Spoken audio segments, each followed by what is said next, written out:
Mintu music studio की धमाकेदार प्रस्तुति।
तोरा ले बदनाम के भेलियो पहिले वाला रहलौन बात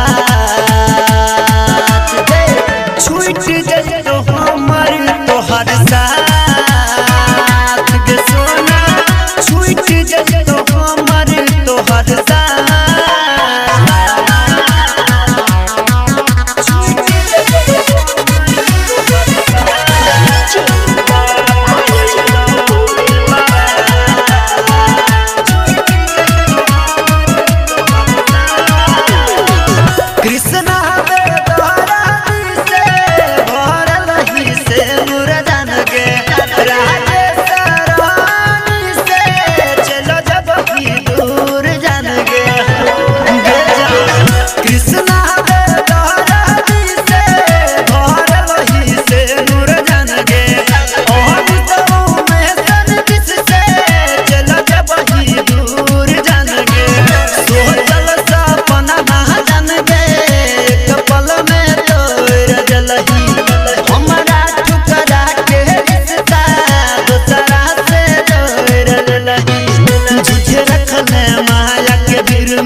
तकदीर में तुझे रखल माया के भीड़ में लिखल नहीं रही तकदीर में देखा दिले अपन औकात छूट जइतो हमर तोहर साथ गे रानी छूट जइतो हमर तोहर साथ। मिंटू म्यूजिक स्टूडियो की धमाकेदार प्रस्तुति।